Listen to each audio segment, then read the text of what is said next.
Return to Akea. Book 3 of Breaking the Scroll. Written by Jane Vergara. Part 1, The Great Escape. Chapter 1, The World Around Us. Jor Pasap. The bright morning sun tricked me into thinking that it was midday. Dawn had just broken, yet sweat had already started trickling down my forehead. Around me, commoners were lining up, waiting for their turn to speak to the soldier in charge of the enlistment. I looked at my feet and wondered if, at my age, they could still carry me as far as they used to. The days of traveling should have long been over for me if only I had chosen the life of a simple man. Was it ever simple for me, I wondered? Perhaps, a long time ago, but a simple life when you were wed to a beautiful woman was too tricky to grasp. That simplicity kept slipping past my fingers, and here we are now. I shook my head and sighed, trying to erase the fleeting memories from days of old. I craned my neck and saw that only one young man stood between the soldier and me. A few more minutes, if I get lucky, I would have myself enlisted as a soldier. A new chapter in my life. A fresh start. I counted those about my age, very few of us were. Many of my peers and I should have retired by now, but with how things are going, who is to say when a man should shy away from service? 80 at most. But if this emperor still holds power when I reach that age, it means I would still need to fight even then.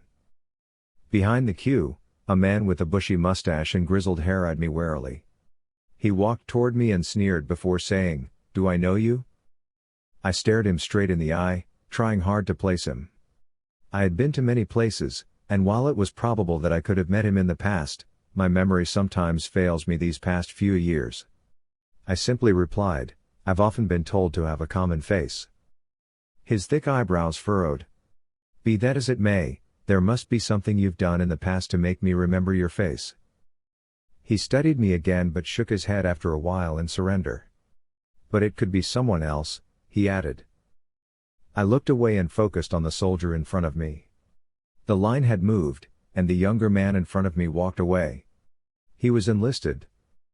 From the corner of my eye, I could still sense that the heavily mustached man was watching me. I decided to ignore him. "How old are you, sir?" the soldier asked. 65 moon turns, I said. A few men snickered. The soldier cocked an eyebrow at me. "You have the age of my old man." The old of my old man," the soldier said before laughing. The men around me laughed with him. "What would your general say if he learns that you are making fun of men willing to spend their last breath fighting to defend Akea?" I asked casually. The soldier blushed. "Marion," he said. "Come over here and escort this man to the testing ground." His smile had not completely disappeared. "Do not be too rough on him." The snickering began anew. I raised my eyebrows at the men around me, remembering their faces. Soon, they stopped snickering. Marion, a lanky youth that reminded me of my son, walked over to me. He raised his hand, and gestured to me to follow him, swaggering as he walked. Even from a few feet away, I could smell the reek from his breath. He had been drinking cheap wine and ale with his comrades, I presumed. The scent reminded me of the life I used to have.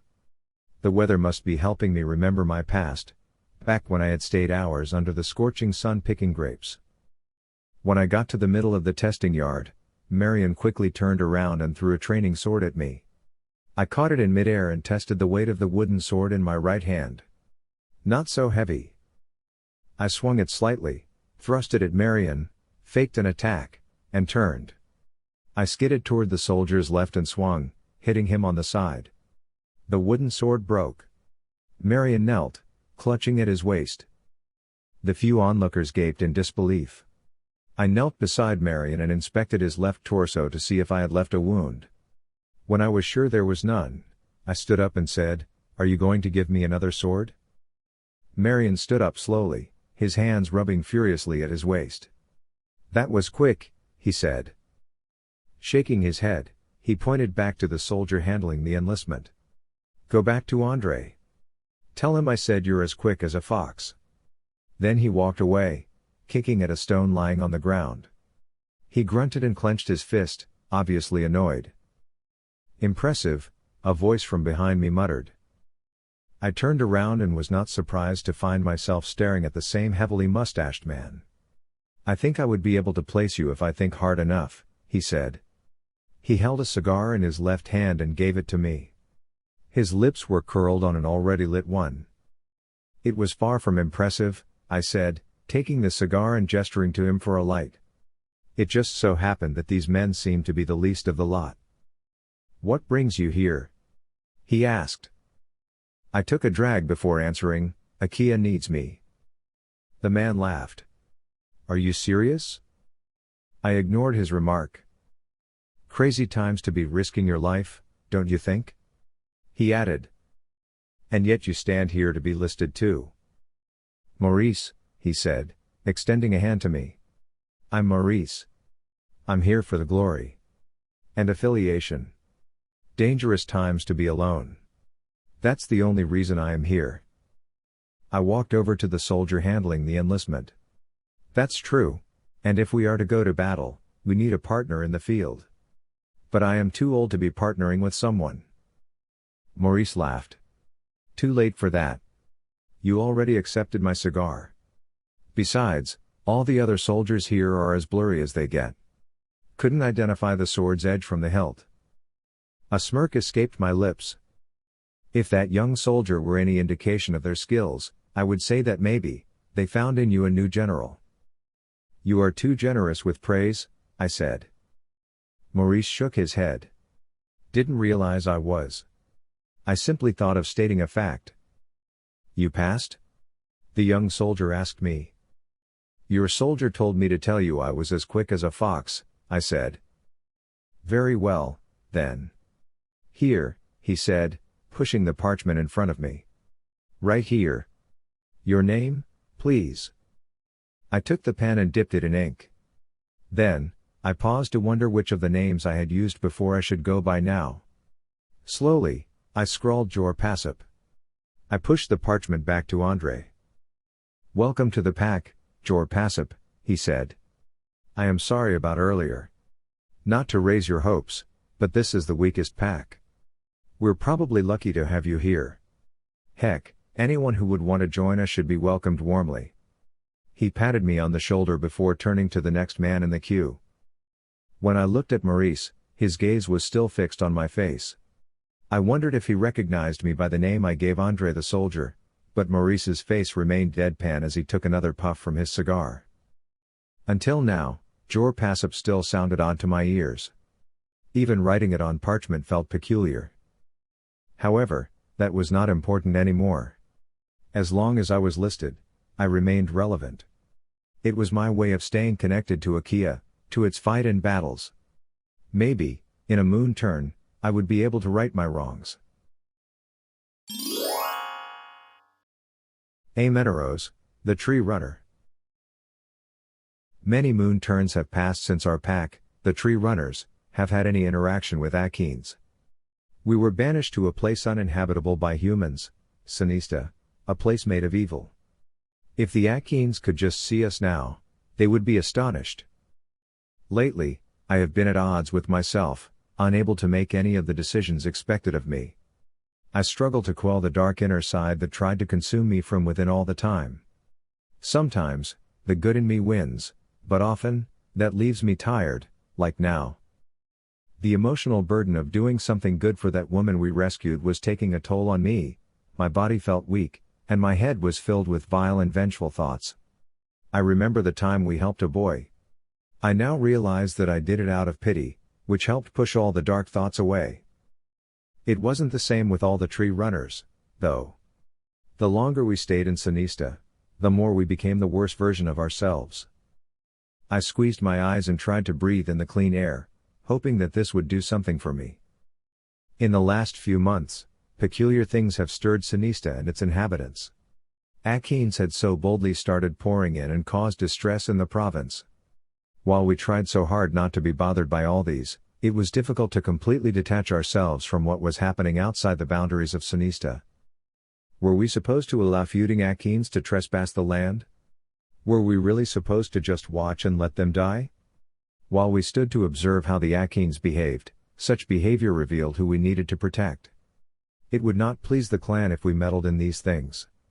Yet, for some of us, the three of us to be exact, we committed this ultimate betrayal as we escorted a foreign woman outside of Sinista, a woman whom I believed was essential in restoring peace in Akea. The journey had not been as comfortable.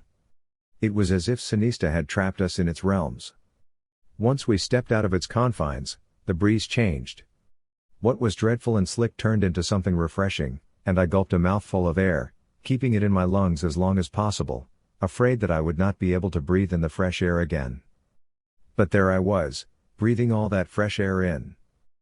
"Lay her down," I said, referring to the woman we carried. "It is time to tend to her again." Kokoros looked sideways. His bushy eyebrows furrowed before he pointed towards a nearby cave. "That could be a good place to hide," he said in a deep growl. He took the lead, his shoulders sagging as though he regretted leaving Sinista. "It was the right thing to do," I told him. Kokoros did not respond. Three of us had carried the woman away from the horrible stench of Sinista. Kokoros and Cetos joined me without much thought. They each took one look at this woman, whose body was riddled with arrows, and immediately volunteered to go with me. This was not to say that they had not regretted the act since. I also had doubts about how I acted every now and then. It was a good thing, though, that they joined the journey. They were younger than I by a lot, and I had relied on their strength more than I thought I would on this journey. When we reached the cave, we laid her down on a jutting ledge. She was moaning in her sleep. At times, I feared that she would not wake up any more. But there must have been some strong force that pushed her to live, given that 11 arrows pierced her body. "She's still with us," Cetos said, his voice echoed within the granite chamber, trying to sound as optimistic as he could be. It had been a series of gloomy days filled with chaos. After Ion Noto slaughtered the Nivan clan, the rain had not stopped pouring. Memories kept flashing inside my head, images of the woman fleeing the general's grasp. She had been difficult to track because she kept winking in and out of our sight. If not for the boy, the one who was of our kind, I would not have pinned her location. Cetos frowned as he tended to the woman, Lamare Amark, that was what her name was. She was a lady, or at least she behaved like one. She was the first to acknowledge my presence as a tree runner, and once, not too long ago, she had asked me to join her group and travel outside Sinista. There are days now that I ask myself, if I had said yes then, would that have saved her life from the Emperor's men? No one else was to blame for what had happened but the Emperor himself. He was a vile man for wanting a boy to die. And this woman, who dared to disobey him, threw herself in front of the boy to protect him from the general's arrows. The boy would have mourned her death for the remainder of his life if he had lost his mother with that courageous act. This was what prompted me to save her. What use would the boy be to me if he were haunted by the death of his mother? I wasn't a hero. I acted in my own interest. I wanted to train the boy because I saw him as one of us. He was also a tree runner. I wanted the boy to bring glory to us all. Looking at Lamare's body as it lay sprawled on the ledge, I wondered if it would have been an act of kindness if we left her in Sinista to die. Maybe we should have saved the boy instead. Lamare lay rigid as though she was dead, but every now and then, her chest would stir erratically. It was a reminder that Cetos, Kokoros, and I did well in our impulsive act. "Ameneros, she needs your healing," Cetos said. "Her heartbeat is very faint." I placed my hands above her chest, careful not to put pressure on her, and started meditating. Healing was an old art that tree runners were blessed with. However, in Sinista, this power became tainted. I could only heal her enough to allow her to continue breathing. Beads of sweat grazed my face as I cleared her air passages, flowing fresh air into her body and feeling the blood flowing through her veins. Her heart pumped faintly, just like Cetos said. Even if it were only a short time, I felt like I had lost most of my strength. This is all that I can do. We must find a healer. I cannot fully heal her, or I would risk tainting her power, I said. What good would her power be if she dies inside this cave? Cetos said. I shut my eyes, avoiding Cetos' gaze. Her power is not for me to take, I replied. The gods gifted her with power. While it could be insignificant, I do not want to break it. Healing her further would mean she would live. Her power might be something she detests for all we know. But we don't know that, I said. That's enough, Cetos, Kokoros firmly interrupted. When one is sick, the soul travels far, and during that time, one doesn't know if it would still be able to return to the body. In her case, she does not know that she could. And hence, it probably would be worse for her to realize that she could. I opened my eyes and met Cetos' stare. After a while, he avoided my eyes as though he accepted Kokoros's explanation. She doesn't know that, he murmured. But if it were me, I would rather go back to a body even though it would cost me my power. She has a child to protect, Kokoros said. It could be different for her. Hours passed. Kokoros and Cetos watched the woman silently. I didn't know what they were thinking at this point, if they regretted going on this journey with me. Somehow, I felt guilty. If you turn back now, the clan will take you back. We are only on the outskirts of Sinista. Our violation would not be as grave. If you are having second thoughts, go back. I will not hold it against you, I said. I stared at them in the eye and continued, but please, do not tell them where we are. I want to save her. What's done is done. The clan is probably already looking for us by now, Cetos said, now calmer than a while back. They wouldn't discover that we had left so soon. There were too many of us, I said. Cetos looked down as though he did not hear what I said. Kokoros' eyes widened, but he didn't say anything either. They knew what I was referring to, but we all dropped the subject because it was forbidden to talk about. It cost us our clan. We probably lost our right to call ourselves tree runners altogether. That's why my heart is heavy that you wouldn't heal her just because you might taint her power, Cetos said. If we lose her. If she dies. All will be for naught, Kokoros continued. I looked away briefly. I do not share their opinion. If I must restore her to full health, I must be able to do so without compromising what she was capable of. I bent to pick up Lamare, eager to change the subject. She was so frail and light. It makes me wonder if there is imminent danger in staying here. If we must hide, then we must. I have done all I can do for her, for now. If we want to stay alive and avoid the Emperor's men, we must continue our journey. I was hoping that one of them would object and tell me otherwise, but they just stood from where they sat, turned around, and started walking toward the mouth of the cave. I immediately followed them, carrying the woman on my back. For now, I would carry Lamare. My healing would work best if she remained in contact with me.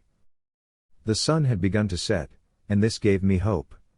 The darkness would veil us, although it would not offer us the protection we needed once the clan learned that we had left Sinista. They would soon be in search of us. But for now, they were still confined in that forest, bound by the curse that held us there. We know in the silence of our hearts that this was enough to save Lamare, for now. Northsam Mendel Amark. My grandson was just as I had imagined. Lanky at his age, just like when I was growing up. He had dark brown locks like his mother. It seemed like he also got the shape of his mother's face. He had opened his eyes only a couple of times when nightmares had troubled his sleep. However, that was enough for me to catch a glimpse of his green eyes. And for that, I began to wonder. Who was this boy's father? No, it could not have been the Emperor. Something poked me from the back. I jerked, suddenly remembering that we were not alone. A gangly man stood behind me, waiting to get paid for the trade I entered with him. I looked around and gave the coins to a young man in exchange for a horse, which was now carrying Kino. Here you go, my good lad, I said. Like what we agreed. The young man nodded and acknowledged me. He immediately took to counting the coins. I watched as he did, impatience gnawing at my bones. I longed to be away from Sinista as soon as possible. It had been weeks, and yet my decision to roam the outskirts of Sinista to redirect my pursuers had proven to be the right choice. I heard that Ion Noto's group had taken a mare and claimed the land. Emperor McQuinn's storm errand was a cunning one. What better way to get the support of a great general than to reward him with a title and a land? The newly crowned King Ion Noto of Amare would then never waver in his support to the emperor. "It is yours, sir," the young man said, eyeing the horse with sadness as though selling the bay was a decision that cost him his own life. He handed me the reins. "Care for Berta, would you?" he added. "I certainly will, for the price you've charged me," I replied, trying to slip in a smirk. The young man blushed. He shuffled his feet as though he was embarrassed. He nodded at me before turning away abruptly and leaving me behind. It wasn't the young man's fault that prices had gone ridiculously high this past moon turn. Horses were in demand due to the rising rebellions, and where there was demand, one could only expect the surge in the price of goods to follow. The 1,000 lost lives in the Akene wine festival of the past moon turn not only ended badly for the citizens. They have not only lost their fellow citizens but also quite a number of livestock, used both for food and carriage. I mounted the horse, still clutching at Kino's body, and rested his head against my chest.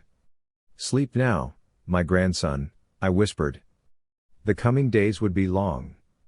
You would have to be well enough to survive them." I lightly kicked at the horse's arse. "Now, the real journey begins." The first stop would have to be Lakay Islands. It would be the safest place to begin Kino's training. I would need to tell him about his heritage since his mother was not around to do it. It was also essential that Kino met Micromania. It had been put off for too long, and now, I must ask her everything to come up with a strategy to take Akea back. Kino stirred, and I glanced at his face. His cheeks were red and untidy. Fever has kept him uneasy these past days, and I could not take him to a healer. The palace summoned healers. It was treason to disobey when summoned. With the emperor's brutality, no one dared to defy him unless the citizens' power was courage itself. I counted the days since we left Sinista, and it was already almost an entire month. Kino's fever developed only a fortnight after. I began to worry about it and hoped that the boatman I would meet later in the day would have resources for healing herbs. Kino would not survive the state he was in. Specks of dust billowed as I kicked harder at the horse, and it sped like lightning. The young man who had sold the horse to me did not lie about the horse's performance. It made me understand the sadness that veiled the young man's face when he bid his horse goodbye. Quila Tash. Goemi was out hunting while I mainly stayed at the public market, scavenging on whatever was thrown in the trash bins. Rotten fruits, decayed bread, and mostly chicken bones were what I took home to share with Goemi. Life had been different now that Arden was gone. I spotted Goemi walking toward me. She had lost some weight, and her dark hair that used to be worn loose was now tied in a bun. "Any luck?" she asked. "Barely," I replied. I held out the 2 rotten apples to her. At that inopportune moment, a worm wiggled its way out of the fruit. I shrieked, throwing the apples away and stomping my feet involuntarily in disgust. Goemi shook her head. "Such a waste of good food," she mumbled. "We could have had our fill with those." I frowned. I was never used to eating measly fruits, but Goemi and her twin Miroe probably were accustomed to a less fashionable lifestyle. Of course, I never dreamed of sharing an apple with a worm. Luckily, Goemi handed me a piece of bread, and I immediately started munching on it. "I thought you were supposed to hunt. Where did you get this?" I asked. "Don't ask. Just eat." "There were no rabbits today," she said indifferently. Goemi started eating too. We were both famished, I knew. It has been almost a month since we have had any decent meals. "Maybe we should trade a coin for a room and a decent meal," I said, referring to Arden's gold coins. Goemi shook her head. "Maybe we can still push through with the circus." I felt guilty that I was the one to mention the coins and suggest we spend them on food. However, life had been terrible without Arden to help us out. I was used to having everything laid out before me, with Arden making decisions on almost all matters. And now, I am stuck with Goemi. What could have happened to Kino? And Pyper and Mayo? Where were they anyway? The soldiers pursuing us separated all of us. Go me, and I didn't know where to go. It was difficult to say all the questions inside my head out loud. It was not so long ago when I ran away from General Ion Noto myself, having held witness to deaths of innocent men, probably just as innocent as us. Go me, and I needed a plan. We were not the people being hunted. What chance would two girls, who possessed passive abilities, have in surviving in Akea? I walked away from Goemi and grabbed my skirt. I noticed that I had lost some weight too. With barely anything to eat and with all the walking and running, it was but to be expected. Wait. Where are you going? Goemi asked. I stopped, suddenly aware of the distance that separated us. I stared at Goemi before shaking my head. I don't know. There was nowhere to go. I didn't even know what to do. Goemi seemed to be mulling over things inside her head, but after a few seconds, she looked away. She was probably as confused as I was. Then, the unthinkable happened. I burst into tears. Tears that were held back for months. My mouth opened, but no words came out of it. Goemi stared at me with wide eyes. She trotted towards me and hugged me tightly before pulling back and slapping me hard on both cheeks. We don't have the luxury of spending time on emotions. We don't cry like little girls. Not anymore. Do you think crying will work on those rabid soldiers? Do you think they will hesitate to put a sword onto your chest and to twist the blade back and forth as we cry to them? It's not going to happen, Quila, so stop crying, Goemi said, now annoyed. I hiccuped. She may be right, but I was not cut out for this stuff. I am not as hard as she is. Nor would I ever be as hard no matter how many moon turns pass. I chilled and hugged myself, missing Arden and his ways of making me stop crying. He usually made fun of me, telling me how my nostrils flared when I cried, or how twisted my face looked when I sobbed, and how hilarious my voice got when I choked while crying and still trying to speak. However, all of that was gone now. All I had in Akea was the one person standing before me, Goemi Pasap. And the irony of it all was that not so long ago, I hated her guts. The truth is, I am only beginning to like her now. Her arms had toned. Muscles had developed on them. Her legs, which I used to envy, were all muscled like she had been trekking for some time. I had only managed to shed off the fat, but the muscles were slow in coming. We should find a place somewhere. Through all this, we will find a place where we can start again, I said. Her forehead creased and her eyes grew slanted and angry. I don't want to be afraid anymore, Goemi said. We will fight those soldiers. With that, I chuckled a bit. I wiped my tears and said, no matter how much we train, we'll never be as good as those soldiers. We'll use our powers then, she seethed. We have useless powers. I said. What do you want to do, unfreeze hearts? What good is that? And what about me, do you think I could use my mimicking voice to strangle the soldiers? It's a pitiful power. We can dream, Goemi, but that will never happen. We will train, Goemi insisted. I don't know how we can harness our powers, but there must be a way to strengthen our powers. We have gold coins. Let's use them to rebuild our lives. Let's continue our journey and forget everything that happened in the last moon turn. Let's just live.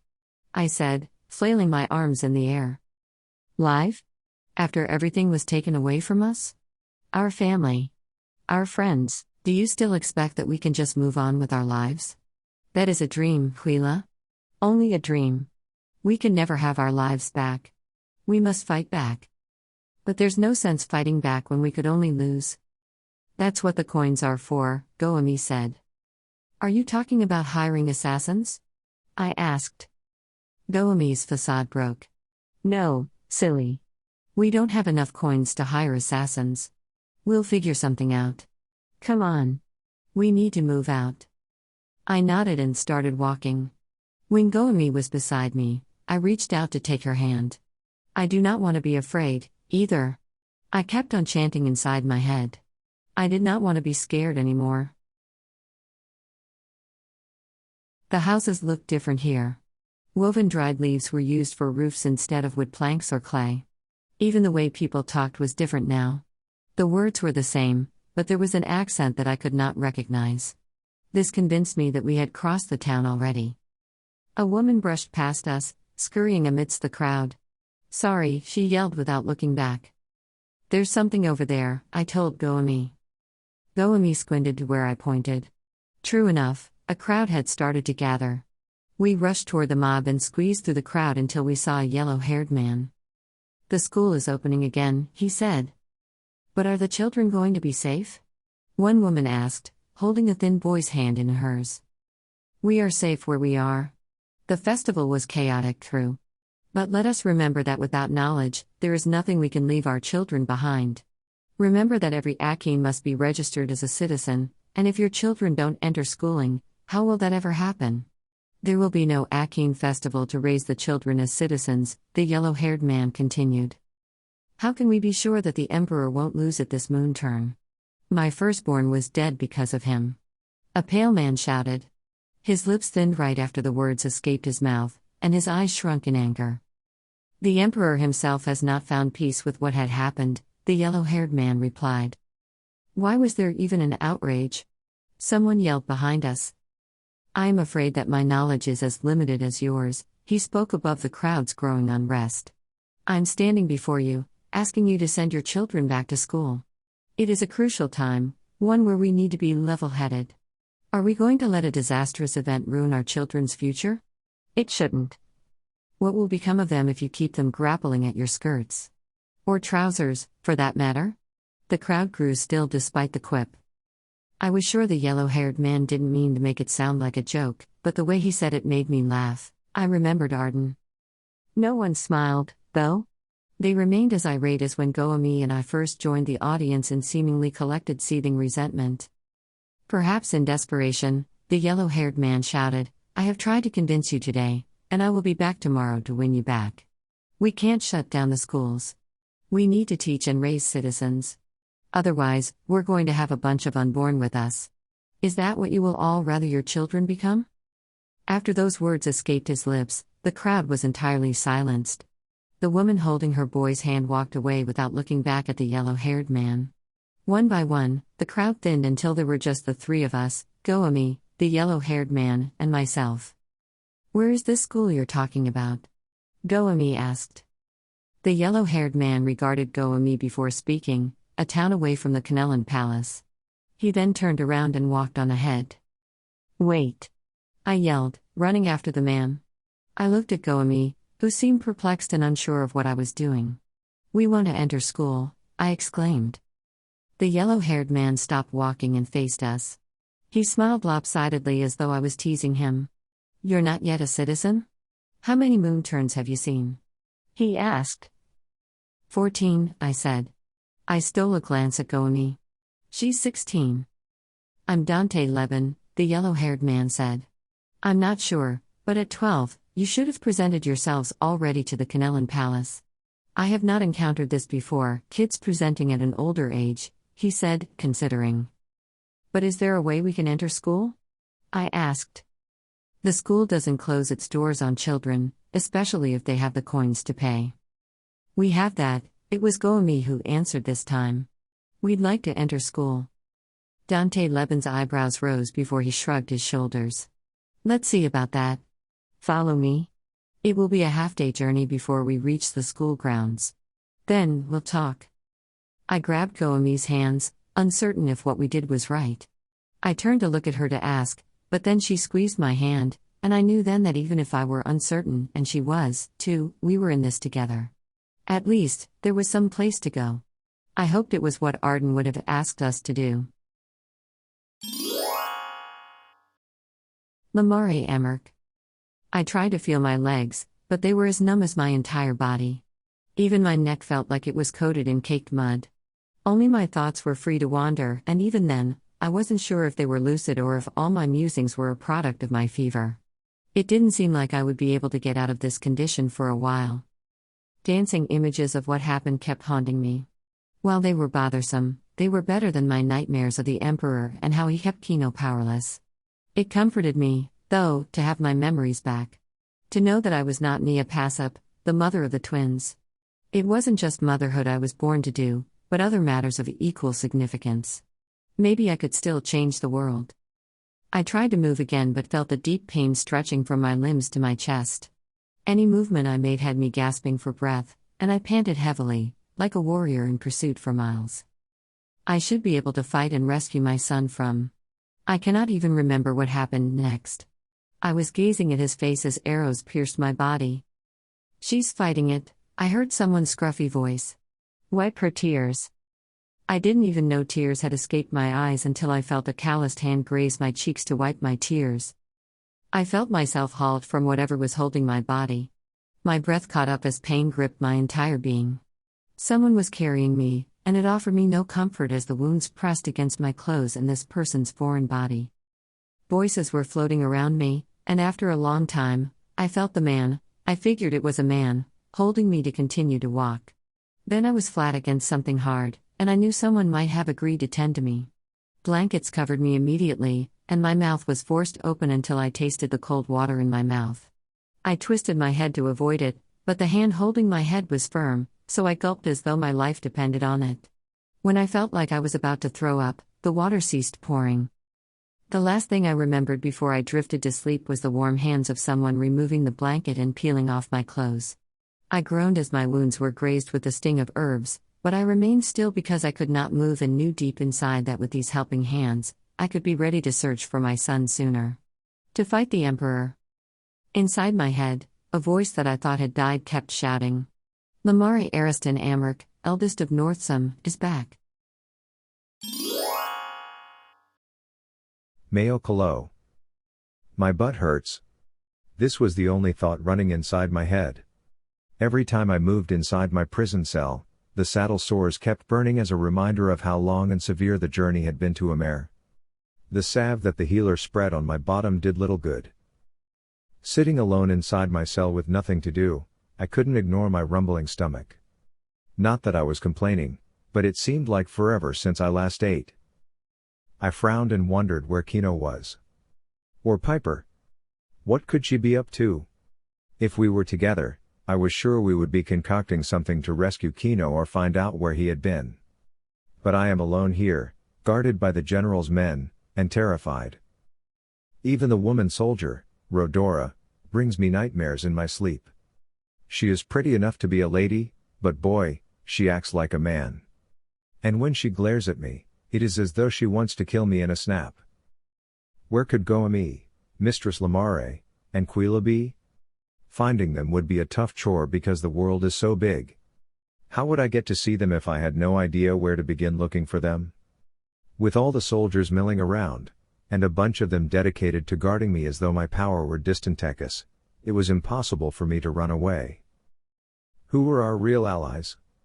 Dogan could have protected us all, but he didn't. Or did he? Perhaps at some point, he had done so. But the general's soldiers had caught me already, so I couldn't witness it. I wanted to complain about my situation. Frustrating, though, I blushed, knowing that perhaps I was faring better than all my friends combined. If only the general would be kind enough to hand me over to my father, all my troubles would disappear. Maybe I could even convince him to look for my friends. I stood up and walked around the cell. Immediately, the two soldiers guarding my cell beckoned and stared at me. They were still unaware of how unbelievably outrageous my power was.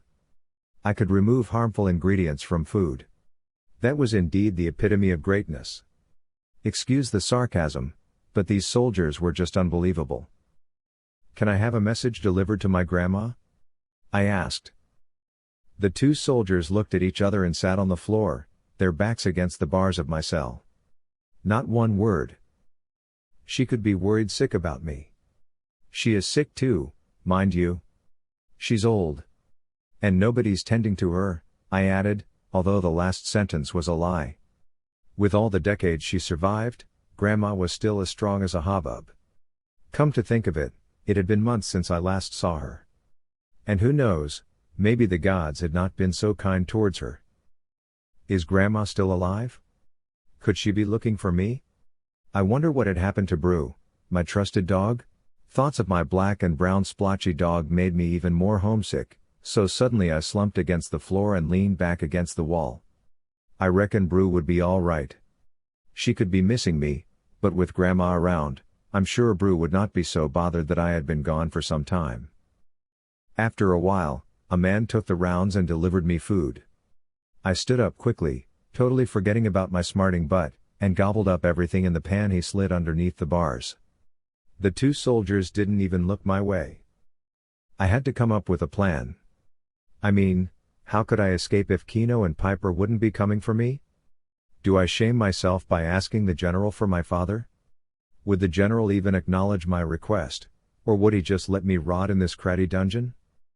There has got to be a way somehow. However, with no one to help me, I must use my brain. I frowned again and looked around me.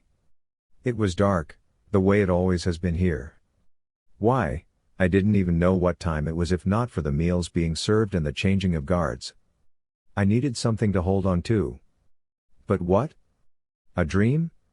Something. Just something. And then it hit me. I needed to get the Akea books of citizens. Among us friends, I was probably the one closest to Kanela because I am in Kanela, literally at the bottom of the Kanelan palace. I may have the best chance of stealing the books of citizens. Well, after I escaped the dungeon, of course. It was with that thought that I crawled onto what was supposed to be my bed. I hid under the thin sheet and covered myself over the head. In the mornings, I pretended that I was not afraid, but the truth was, nothing had changed about me.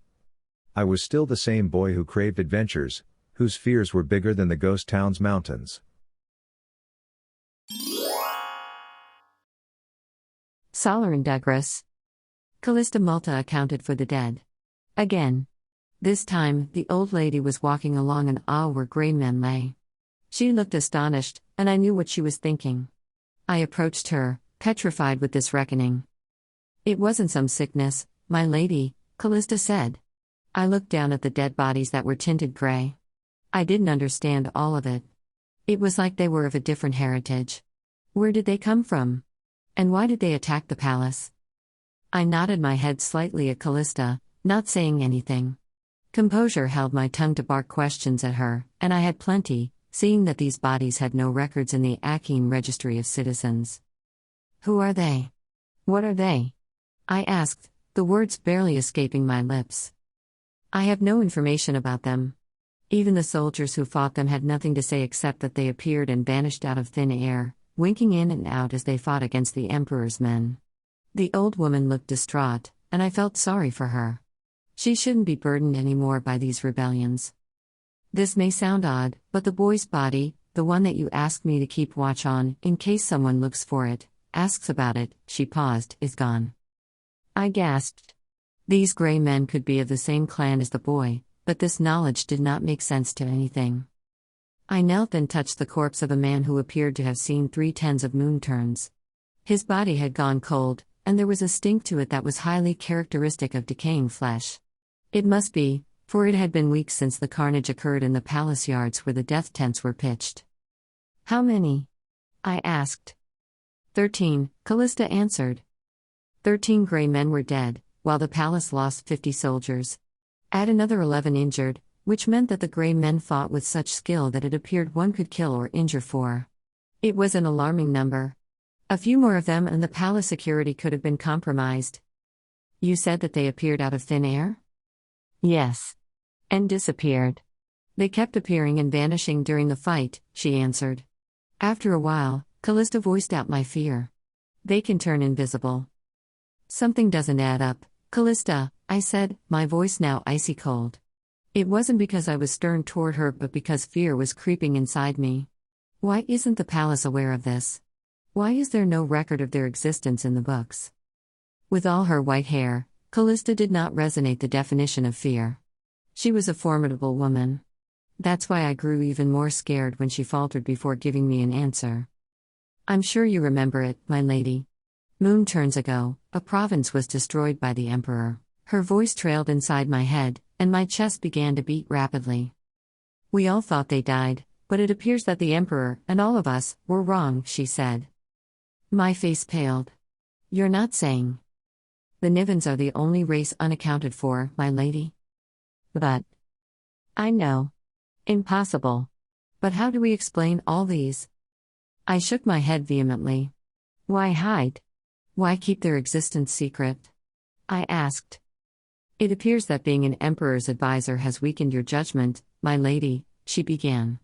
Then, I caught a slight change in her voice as she continued, my apologies if I was so blunt, but being close to the emperor could have made you forget how vile some of the emperor's actions were. He is one peculiar ruler. Deteriorated in some ways. Rotten in others. A good head to some. To those he ravaged, he was a skillful murderer. He will be reviled over and over by the people, and who could blame them? Those reasons wouldn't be enough to keep their existence secret, I argued. Then, how do we explain this? Callista said, pointing to the dead bodies around us. Why did they attack the palace if they wanted to keep their existence secret? Doesn't that counter everything you're alleging? I asked, my voice now starting to rise. The boy. They were afraid the palace would discover how unnatural he fits in Akea, the old woman said. Is that enough to risk everything they were fighting so hard to keep secret from the world? I'm sure the act was not without careful planning, judging by the number of their deceased. However, bad luck in their case resulted in the failed mission. The proof is that the boy's body is gone. You know more about the world. I barely understand it, but it is foolish to conclude this based on what we found here. For generations, before the Nivens disappeared, nobody knew what their powers were aside from those who had pure blood. And no one who is true blood resides in the palace now. No one can fully divulge what the Nivens' powers were. There must be something to prove this, I motioned to her. Callista paused as though in deep thought. There is. There is another registry, she said, looking at me. But I am not certain of its existence. I had only heard of it from my family, who served the palace long before it was my turn. It is a book that hides all the powers that were not to be spoken about. There is no such thing. It is a legend, spoken to frighten the children, I said, dismissing her. Bah! Why would a book frighten children? The old woman said, now surer of her posture. Because the powers written in the book were so vile, they could make the children writhe and die, I blandly said. Callista laughed hollowly. Listen to what you are saying. As though you were not privy to the palace secrets. When I think about it, it is only logical that such a book exists. If a heritage ends, all secrets would be lost. There must be something to chronicle all those commoners do not know. But what's the point? I said, now slightly losing my temper. We'll find the Nivens' powers there, the old woman said, sure of her conclusion. I let Callista's theories go. I nodded curtly at her. Bury the dead. The citizens need not know about this. The emperor and the generals knew about this attack. The soldiers that survived, too. There is no need for the others to speculate on the matter. There is also no need to search for the book you speak of. Callista's knowing eyes brightened. But there is. The book must be holding some other secret. I squinted at her, annoyed at myself because I could not analyze these things the way she did. I shook my head and started walking away. The boy, Callista said, her voice trailing behind me. Why does the emperor want to kill a boy? I stopped in my tracks and looked back at her. Do not speak to anyone else about this. That is not a request, Callista. With that, I left her. I could feel her curious eyes boring holes against the back of my head. Now, all I could think about was that book hidden somewhere. How would I get a hold of it? Perhaps Callista was right. There must be a way to discover what the emperor was hiding from me. Wind was where I expected to find him, on the highest level of the Kanelan palace, seated on the throne gilded with diamonds. As the gentle light of the sun entered the open windows, it touched the throne. Wind appeared ethereal with a glittering aura covering him. This was not the time to adore him, though. Everything had its own time, and now, I needed to know the truth. Your Grace, I began. Wind didn't look up. He was touching the bandage covering the left side of his neck. It was where a ward dog had bitten him. 63 were dead in the uprising. I didn't offer more. Instead, I waited for him to ask questions. When he said nothing, I continued, 11 soldiers were hurt. We may have thousands of battalions, but not one is dispensable. We cannot act as though they were pawns. Sit down, Saul, he said. His voice was strangely soft. What do you want from me? Answers, I replied tersely. He laughed. Providing answers when one did not ask any question is impossible. I have many powers, but none among them is mind reading. I ignored the sarcasm. Who were they? And why was there an attack? Wind straightened his seat. He leaned his head against the backrest and watched me through his slanted icy eyes. The Grey Men were enemies, if that escapes you, my dear. Was it an attack? I expected you to provide me with answers. Were they deserters, assassins? What else is there? Rebels? Or those seeking vengeance against you? I laid down my card, expecting the worst response from him. I got it. He stood up and glared at me. Vengeance against me? I have not wronged anyone in this rule. They are plain bastards, those who did not hold any gratitude towards the palace, he started, his voice rising by the moment. Not wronged anyone? I asked. How arrogant of this man to make such a claim. What about the death of the 7 lords? I asked. All lies. Do they have proof? He jeered. A lord pushed down the palace windows, I said dryly. There were people all over. How can you accuse me of such a crime? Wind was starting to get agitated. He was pushed with air, I said, emphasizing on air. He slipped and toppled over. Wind said, Are you defecting your support? As I have pledged to the prior emperor, I am Akea's, sworn to serve, as long as there is a promise to spare Wind's life. But I did not say it out loud. I was sure Wind remembered my vow. What clan did you destroy? An entirety of them harbor such secrecy and rage in their hearts? I asked. For once, I caught Wind by surprise. His eyes rounded for a while. What are you saying? Have you given the Nibbins any thoughts? Wind looked away toward the open windows. It was as though he was thinking. They're gone, he said in a whisper. Then he turned to me, rising from his throne. Is there anything that could prove otherwise? A bunch of men, same skin color, same clothes, moving in an almost similar fashion. Isn't that highly characteristic of a clan? Wind watched me as he walked around the room, and it was time for me to lay more cards on the table. In the Akene Wine Festival, a boy with the same skin color was found among the dead. I instructed Callista to notify me if someone asked for the boy, but nobody did. I almost dismissed it until today, when Callista pointed out to me that the boy had the same skin color as the Grey Men. I paused before continuing. Why did they attack the palace, these Grey Men? Did they hurt anyone? Accounts said they did nothing of the sort until you and your generals came out of the palace brandishing swords and seeking a fight. Did you get one? I asked. Not at first. Nobody fought. Did you know why? Wind was staring at me with hatred in his eyes. Because it wasn't supposed to be an attack. It was a retrieval, a rescue mission, to deliver a dead boy to their homeland. And you knew all this because? Wind turned his back against me. It all fits. The Nivens were gone. The world had no clue what their powers were. They all died at the same time. Didn't it occur to you that some of them could have survived the flood? No one accounted for their deaths. The flood and storm you brought them, some could have swum, while the others could have ran away. If their power were invisibility, it would explain everything. The total death of the province. The ghost stories that spread throughout Akea. Their sudden demise. Wind looked at me as though he understood. He nodded slightly before walking back to the throne.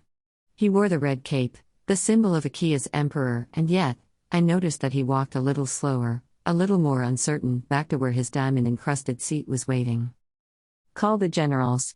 Assemble all of them. Send word to Tehran Aragur to meet me in the war room in an hour, he said. I didn't know if what I did was right. I support Wind, and I stand to protect the emperor. However, what could he be planning, now that he knew that the problem with the Grey Men was not as simple as he initially thought? McQuinstorm Aaron. I was bound to defeat the Grey Men with the Tree Runner's allegiance. But in all the events that unfolded, it never crossed my mind that the Nivens had survived. Was what Saul revealed to me the truth?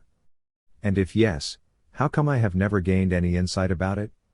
What of the men that I deployed as spies? Am I to take their skills as mediocre after not hinting at it? I shut the door to the chambers, uncertain of what to do. To call the war generals to a meeting would bring about what? An alarm? A new direction in this brewing rebellion? I walked over to where a goblet sat, waiting for me to claim it. It had moistened after being left without my attention. Quickly, I grabbed the goblet and drank the wine in one gulp. Then I poured some more and drank it as soon as my hand was on the goblet, thirsty as a bay. The truth was that the news of the Nivens unnerved me. Why all the secrecy? Saul was right in her deductions. It was good that her loyalty was still with me, but for how long? My fingers trembled as I put the goblet down, my mind racing rapidly. It was the prophecy from moon turns ago that terrified me. Micromania was Northsam Mendel Amark's advisor. Microm was a seer.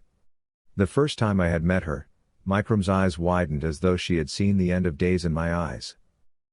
Northsam had invited me to meet with Micromania for the first time. It was after I'd toured the whole of Akea with Miroe. My lips had been burnt from claiming my wife, and Northsam put me to work as soon as we entered the palace gates. "Welcome, son," Northsam had said even before I got to sit down inside the chambers where he summoned me. Miroe had taken to her room. After a month of spending time with my wife, it was an excellent chance to be alone again. But the summoning of the then emperor was not something I would prefer over my wife's presence. With reluctance, I agreed to meet with Northsam. Though his hair was already white, the old emperor stood with all signs of virility, strong as a bull and could have fathered a dozen more children even at his ripe age. His presence calmed me and scared me at the same time. Most of the coldness in my heart was out of fear, but Northsam's power was charisma. I sat there, right across from him, while we waited for the seer. When Micromania entered the chamber, I recognized her auburn hair and inconceivable ethereal demeanor. She gave her respects to the emperor and acknowledged my presence after that. "I am sure you have heard of Micromania, son," Northsam began. "Tales about how she saved the palace from usurpers are known all across the land," I said. I stood up and bowed, extending my hand to offer my respects. Micromania stood straight in front of me, her gray eyes watchful. She barely smiled. Then, her eyes rounded as she took me in entirely. "An honor, McQuinn Storm Aaron," she said as she took my hand. Her hands quivered as though she was afraid. "The Emperor honors me by introducing me to his daughter's consort." "The honor is mine, Lady Microm," I said without knowing if I had addressed her correctly. Her shaking hand bothered me. When she withdrew from my grasp, I held her hand tightly and didn't let go. "What was it you saw?" I asked. Microm looked at Northsam, her eyes concerned. A peal of soft laughter escaped her as though she was amused. "You flatter yourself. There is nothing about you that I saw," she said. The emperor straightened himself in his chair as if to discuss matters immediately. "This is the first time I would allow anyone to listen to your prophecies, Microm. Speak the way you do when you're alone with me. The gentleman is family. Of course, a man who would rule Akea with the princess when I am gone. Still, he is a ruler in his own right."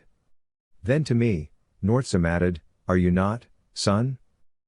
I nodded, but my words humbled me. "I am family now by marriage to your house. And yet, I stand as little as a speck of dust in a hurricane. I thank you, your grace, for bequeathing me this honor." "Enough with the formalities," Northsam said. He was smiling, and I could tell he was flattered by what I said. "Sit now and let us listen to the prophecies." I sat as instructed and began what I didn't know would change my life forever. Microm remained standing. Her eyes rolled, revealing the whiteness of her eyeballs. If she were faking it, I wouldn't know. Her voice took on different depths, and it had grown louder like she was speaking from the underground. I tried my best to hide the goosebumps that covered my forearms as I listened to her words. "Out of the Niven blood, Akea will rise again," she began. "In the moon turns to follow, Akea would suffer. It would lose a leader, gain a new one and defy all rules from the past. The near death of a child would leave all matters distraught. There would be no mercy for any Akean. But there is another path, a harsher one, which when taken, would bring about the continuity of the Amark heritage. A power that was forgotten. A power that was lost. A power that was long ago thought to be dead. To revive it, one true blood must be gone. And there will be bloodshed before peace settles upon the land." The room stank with dread, and I glimpsed at the Emperor, his face ashen.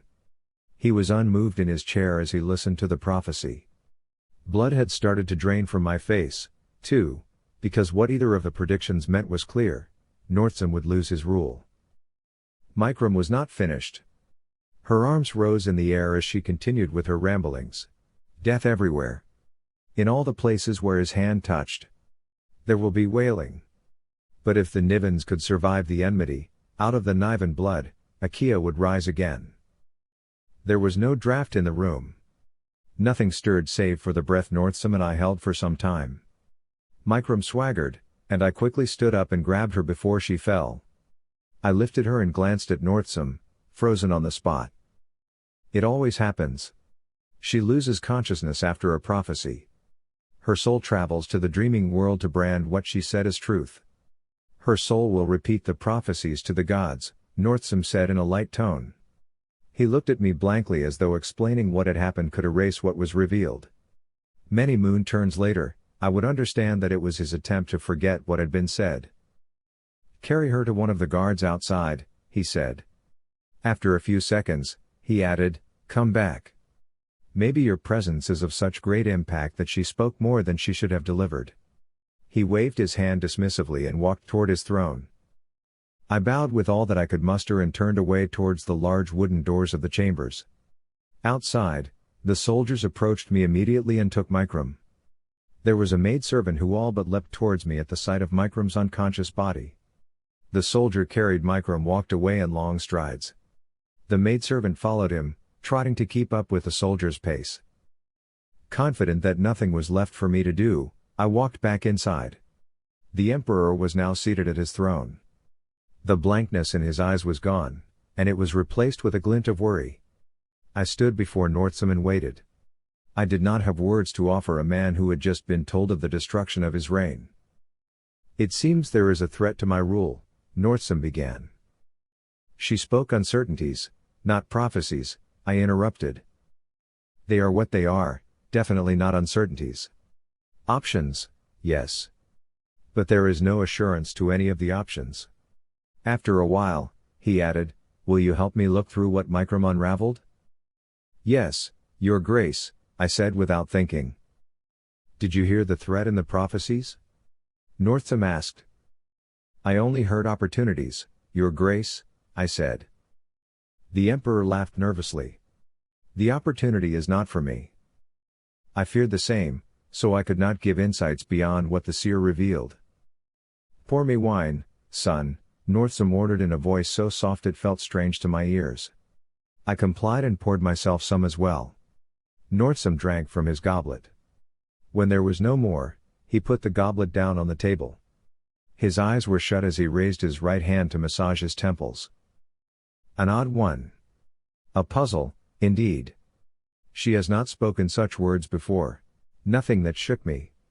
Am I to lose everything? Northsam said quietly. I stared at him, not knowing how to respond. When we sat together in abrupt silence, I noticed the lines around his eyes and realized that the Emperor had grown old. There were two things Microm spoke about. The certainty of the Empire's loss and a way by which to prevent it from happening, I said, trying to sound reassuring. Both of which meant that I am to lose everything, the Emperor rebutted. Yes. I'm afraid so, I said, surrendering to the insight. There was silence afterward. Neither of us moved for a time. My thoughts floated around me. I was squeezing my brain for a strategy, for a way to keep what we had. I could not let the house I was associated with see itself into ruins. Nobody noticed that the sky had darkened outside and that we stayed inside the hall for the entire day. My body was tired. Soon, I fell asleep where I sat.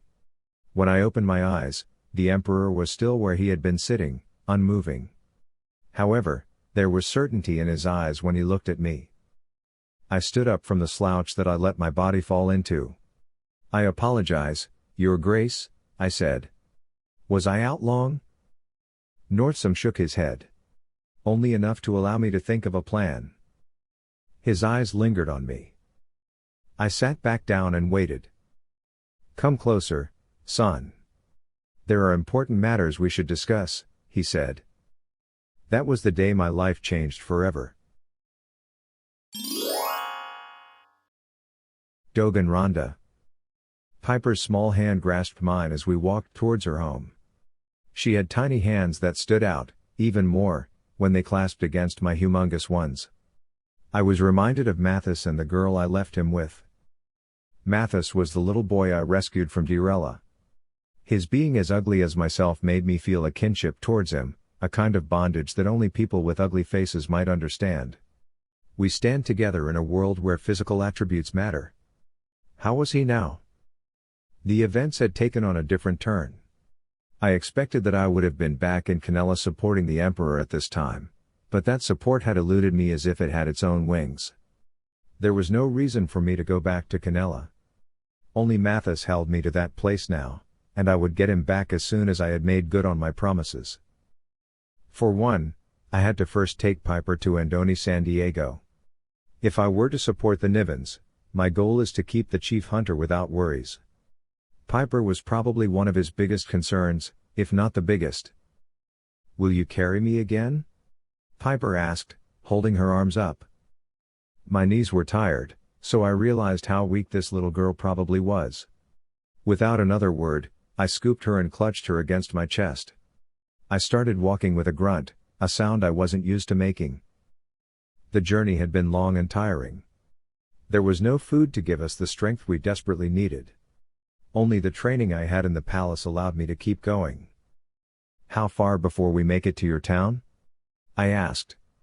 True enough, I had frequented the ghost town more often than I wanted, but the route still stank unfamiliarly. Before sunrise tomorrow, we will find my father welcoming us, Pyper said before she buried her face against my shoulder. I was tired. I didn't know if I could make it another day on foot, but the warm, soft breath grazing my neck calmed me, and I felt my strength coming back. Another day? That wasn't so bad. Times are changing. Although I had been in battles before, nowadays, it seemed like there was fighting all around me. I couldn't begin to understand what was happening. When did all the fighting start? Why did it even begin? Who was behind all the killings? And yet somehow, Kino Amark, a mere boy, seemed to have been caught up in the web. The question is still why, though. My thoughts flittered to Lamare and our conversation from almost a moon turn ago. She had wanted to escape the Emperor then but gave me no reason why. And now that she's far from the Emperor, soldiers have been pursuing her, General Ion Noto, in fact. This thought brings me back to the question, why? And then, she died in the arms of the Emperor because I couldn't protect her. During the chase, the Emperor yelled that Lamare used to be his wife. That was all he said, and everything seemed to form inside my head, who Lamare really was, why I was taken by her, who she had been in my life. Her soft, gentle hands were the ones that pulled out the arrow from my body many moon turns ago. She was, up until now, the only woman I ever loved. If the Emperor and Lamare used to be together, that would make Kino their child. Ridiculous though, as Kino looked nothing like the Emperor. The boy's hair was like Lamare's, but aside from that, everything else was from someone else. Could it be that the Emperor was pursuing Lamare because she had allowed someone else to father her son? I staggered. Pyper's hand clutched tightly at me, but she didn't bother to look up. I gathered my strength and vowed not to let weakness in. My thoughts were preoccupied with putting back the pieces of the puzzle together. Lamare was wed to the Emperor. Kino was someone else's son. The Emperor and Lamare separated. I reflected on the why. Something was burning inside my head. I thought that was the answer to my question, and yet, I couldn't voice it out. I couldn't find the words to say the reason. If Lamare's power was writing, what was it to the Emperor? What was Lamare's significance in Akea? Her presence would have ignited the hearts of the Akeens, except that nobody seemed to remember who she had been. I don't even recall that she was important. I shook my head, tired of processing these thoughts. Pyper said that Lamare lives, and I thought I saw her in Sinista, but it was difficult for me to believe what I saw because I was the one who buried her after the Emperor murdered her in cold blood. Another puzzle that was difficult to figure out. I had to take Pyper to her father first. A promise fulfilled would somehow redeem me from the other commitments I had broken unintentionally. The small girl's head slid gently against my shoulder, and I gazed at her face. She was ashen, but her color was not because she was sick. As I met more of her people, I realized that the color developed from hiding too long from the sun. Invisibility is such an extraordinary power, and for it to be endowed to an entire clan was extremely lucky. Pyper was asleep, and she should be. We needed to regain our strength. Once I have handed her over to the chief hunter, I would leave the town and search for Kino this time. Lamare, ah. I wish there was some way I could have saved her. Now that I know who she was, I should have been able to protect her more. However, fate was elusive. Her life was like water in my open palms, constantly dripping away. I looked ahead and made my way through the thick bushes. Nivedon would still be a long way, and when I finally get there, rest would be good. A meal would be much welcome, that and a long bath.